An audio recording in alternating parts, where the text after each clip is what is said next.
MNS news, सच जरूरी है।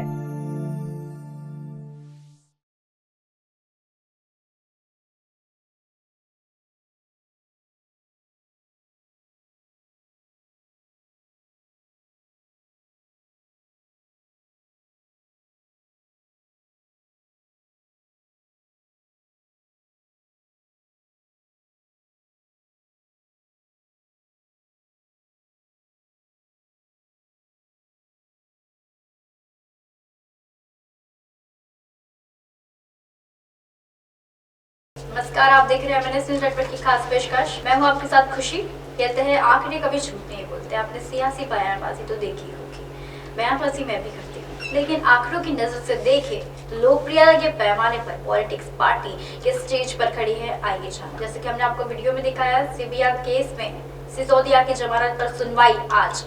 शराब नीति केस में कल कोर्ट ने एजेंसी को दी 14 दिन की रिमांड। दिल्ली शराब नीति मामले में सीबीआई के केस मनीष सिसोदिया की जमानत पर याचिका पर आज दोपहर 2 बजे सुनवाई होगी। उधर सोमवार को कोर्ट ने सीबीआई की फिर दोपहर को सिसोदिया को 14 दिन की रिमांड दे दी है। जांच एजेंसियों ने उन्हें 26 फरवरी को 8 घंटे की पूछताछ के बाद गिरफ्तार किया था।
मार्च को एजेंसी में उन्होंने कोर्ट में पेश किया गया, जहां पर कोर्ट ने सिसोदिया को 7 दिन की यानी 4 मार्च तक की सीबीआई की रिमांड पर भेजी थी। इसीलिए फिर 4 मार्च से अदालत ने एजेंसी को पूर्व डिप्टी सीएम 2 दिन को 6 मार्च तक के कस्टडी में दी थी। वहीं 6 मार्च को सुनवाई के दौरान कोर्ट ने सीबीआई से कहा था कि सिसोदिया और रिमांड पर नहीं मांगी जा रही है, लेकिन अगले 15 दिन में जरूरत पड़ने पर दोबारा कस्टडी मांगी जा सकती है। इसके बाद कोर्ट ने सिसोदिया को 14 दिन की यानी 20 मार्च तक की न्यायिक हिरासत में तिहाड़ी जेल भेज दिया गया था, जहां उन्होंने ईडी ने गिरफ्तार कर लिया गया था। बता दें कि सीबीआई और ईडी दोनों ही शराब नीति केस में जांच कर रही है। फिलहाल सिसोदिया 22 मार्च तक ईडी की कस्टडी में रहेंगे, इसलिए सोमवार को ईडी ने उन्हें वीडियो कॉन्फ्रेंसिंग के जरिए राइज इंटरव्यू में कोर्ट में पेश किया गया था।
जज एम के नागपाल 3 अप्रैल को तक के कस्टडी बनाने के लिए कहा था, जिसमें सिसोदिया की जमानत पर सुनवाई 21 मार्च यानी मंगलवार तक की होगी।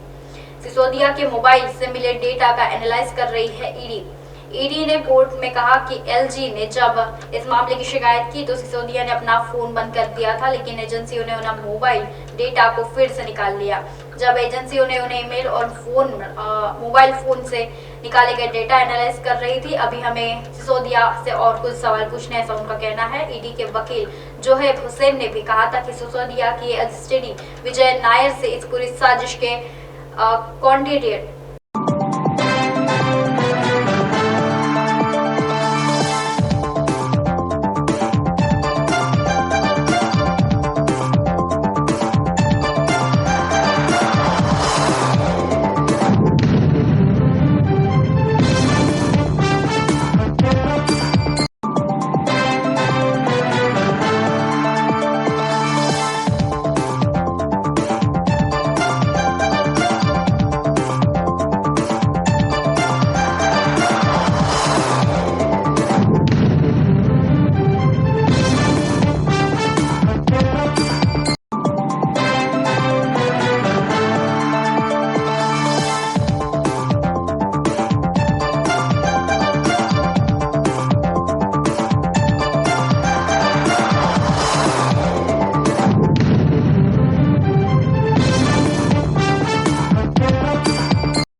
साजिश को ऑर्डिनेट कर रहे हैं। इस घोटाले में सरकारी तंत्र, बिचौले और कई अन्य लोग भी शामिल हैं। ये साजिश नायर सिसोदिया, तेलंगाना के चीफ मिनिस्टर के चंद्रशेखर राव की बेटी के कविता के की गई दूसरे लोगों ने मिलकर रची थी। इस मामले में 219 करोड़ रुपए की मनी ट्रोल भी पता चला है। सिसोदिया ने वकील से कहा है कि ईडी ने अब तक सीबीआई की प्रोसेस बनी हुई है। वहीं सिसोदिया ने वकील से कोर्ट में बताया कि उन्होंने पेश भी किया है कि ईडी के पूर्व डिप्टी सीएम के खिलाफ किसी क्राइम की जिक्र नहीं किया गया है। ऐसे एजेंसियों ने बताया कि प्रोसीड ऑफ क्राइम क्या हुआ था, यही नहीं बताना है कि क्या अपराध हुआ था। कॉन्फिडेंट के साथ भी करने के लिए वह हिरासत में थे और उसकी जरूरत नहीं थी। जबकि बताया जा रहा है कि सीबीआई मामले में पूछताछ की करी, तो जब पूछताछ की जा रही थी तभी पूछताछ के दौरान उन्हें क्या पूछताछ की जरूरत थी या नहीं।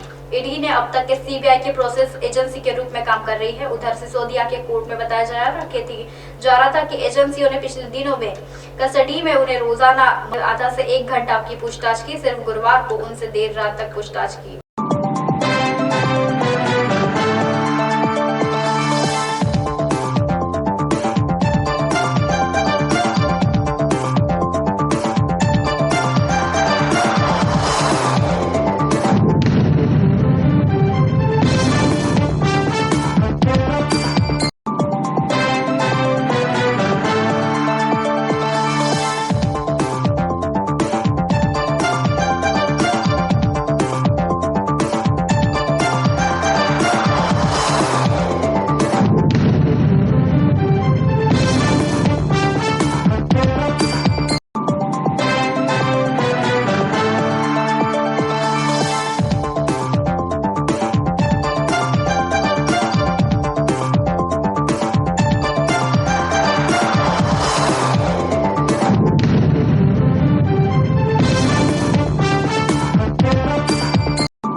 और एक खबर सामने आ रही है जहां पर के कविता के ईडी ने आज फिर समन किया। दिल्ली शराब नीति केस में कल 10 घंटे तक की पूछताछ हुई। तेलंगाना के मुख्यमंत्री के चंद्रशेखर राव की बेटी के कविता को ईडी ने आज यानी 21 मार्च को दिल्ली शराब नीति केस में फिर पूछताछ के लिए बुलाया। सोमवार को जांच एजेंसी ने के कविता को 10 घंटे तक की पूछताछ की। इसमें पहले 11 मार्च को ईडी ने के कविता से 9 घंटे तक के सवाल जवाब किए थे। एजेंसियों की माने तो उन्होंने 16 मार्च को के पूछताछ के लिए बुलाया था, लेकिन कविता के ईडी की गिरफ्तार नहीं पहुंची थी। उन्होंने एजेंसियों के पास के वकील को अपने हाथों में डॉक्यूमेंट्री भेजी थी, वहीं पर बैंक डिटेल और बिजनेस के पेपर्स भी भेजे थे। कविता ने एजेंसियों को चिट्ठी लेकर यह भी कहा था कि आगे की बातचीत वे मीडिया प्रतिनिधि के जरिए करेंगे कि कविता के आरोप यही था कि साउथ कर्टल का हिस्सा वह थी जिससे रिश्वत लेकर उन्होंने दिल्ली के शराब नीति में बदलाव कराए थे और पैसे भी कमाए थे। पूछताछ के दौरान पहले दिल्ली में केसीआर के बाहर सुरक्षा बलों को तैनात कर दिया गया था। कि बता दें कि 11 मार्च को के कविता हैदराबाद के बिजनेसमैन अरुण रामचंद्रन पिल्लाई के भी बयानों के बारे में बताई जा रही है और पूछताछ भी की जा रही है। पिल्लाई के इसी केस में गिरफ्तार किया जा रहा है। उसे साउथ ग्रुप का फंडमेंट भी कहा जाता है। माना जाता है कि कविता की करीबी है और वो उनके बयान में मनी लॉन्ड्रिंग एक्ट के PMLA के तहत दर्ज कराया गया था। पूछताछ के खिलाफ सुप्रीम कोर्ट ने अर्जी दी थी और उन्होंने सुनवाई भी 24 मार्च तक के बढ़ा दी थी।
कविता के उधर बुधवार को 15 मार्च को सुप्रीम कोर्ट ने याचिका लगाई थी जिसमें नियमों के तहत ईडी के महिला की पूछताछ के लिए अपने ऑफिस में नहीं बुला सकती थी। ईडी को पूछताछ करने के लिए उन्होंने घर आने के लिए कहा था। सुप्रीम कोर्ट ने इस मामले में 24 मार्च को सुनवाई करेगी। हालांकि कोर्ट ने कविता को अंतरिम राहत नहीं दी थी। समर्थकों ने किया था शक्ति प्रदर्शन। कविता की पार्टी BRS ने 20 मार्च को दिल्ली में शक्ति प्रदर्शन किया जा रहा था। बता दें कि पार्टी में मंत्री और सीनियर नेता कविता का समर्थन करने के लिए तेलंगाना से दिल्ली आए थे। नेताओं ने आरोप लगाया था कि ईडी भाजपा की सहयोगी बन चुकी है। कविता ने यह भी कहा था कि ईडी के समन के पीछे राजनीतिक साजिश है, जो कि कविता के उनके फोन की जब्त करने के बाद भी चुनौती दी जा रही है। राहुल गांधी के बारे में अपडेट लेकर आए हैं। बता दें कि कर्नाटका में 40% कमीशन वाली सरकार देश सिर्फ अदानी का नहीं, सरकार आने पर ग्रेजुएट को 3000 रुपए का महीना भी देने वाली है। राहुल गांधी ने सोमवार को कर्नाटका के बेलगांव में कहा था कि कर्नाटका सरकार देश की सबसे भ्रष्ट सरकार है। कुछ ही करवाना हो तो 40% कमीशन देना पड़ता है।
और वही ये देश किसी का एक का नहीं, अडानी का भी नहीं है, देश गरीबों और किसानों का है। राहुल ने यह कांग्रेस के युवा क्रांति रामसगन में भी शुभारंभ किया था। इस मौके पर एक चुनावी रैली में उन्होंने कहा सरकार आने पर एससी रिजर्वेशन को 15 से 17% बढ़ा देंगे, एसटी रिजर्वेशन को 3 से बढ़कर 7 कर देंगे और 3 साल तक यह ग्रेजुएट को 3,000 रुपए हर महीना दिया जाएगा। बता दें कि कई मई तक के कर्नाटक विधानसभा का चुनाव होना है। राहुल ने कहा कि मैं जब भारत जोड़ो यात्रा के दौरान यहाँ से गुजर रहा था तो मुझे बताया गया कि कर्नाटक की सरकार युवाओं को रोजगार नहीं दे पा रही। इस प्रदेश में युवाओं से रोजगार नहीं मिल सकता, चाहे कोई भी डिग्री ले।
सरकार कर्नाटक के युवकों को रोजगार नहीं दे पा रही है।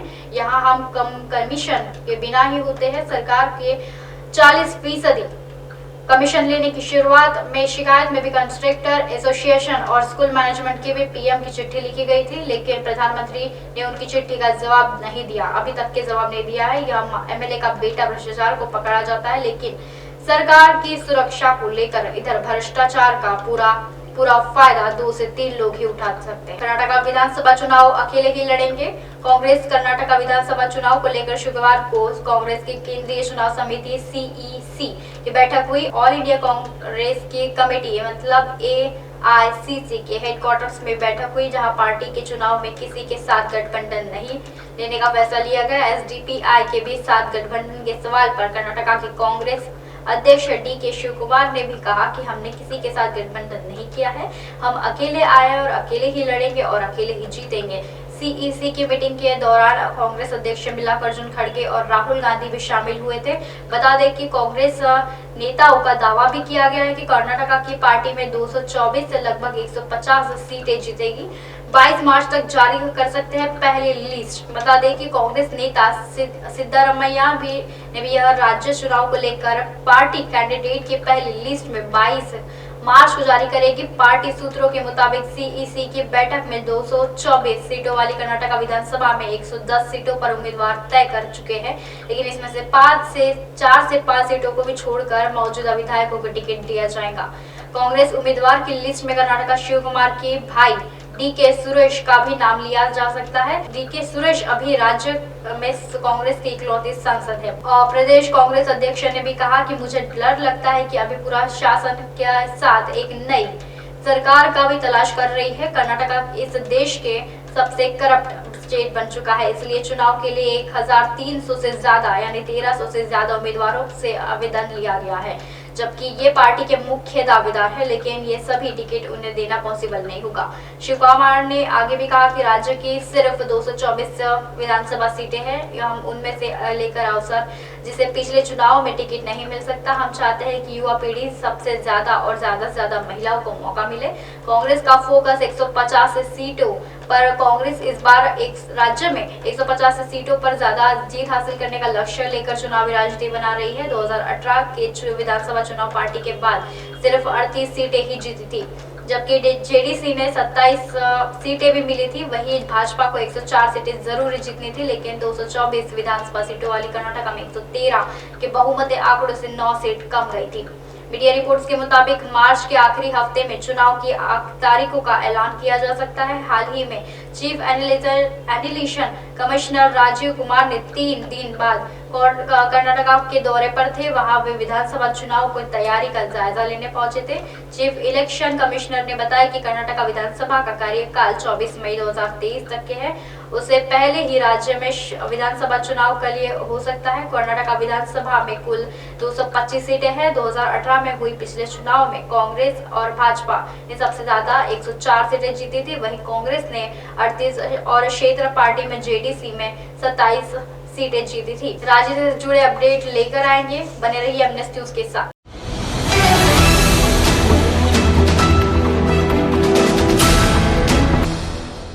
ये है एमएनएस न्यूज नेटवर्क और आप देख रहे हैं एमएनएस न्यूज।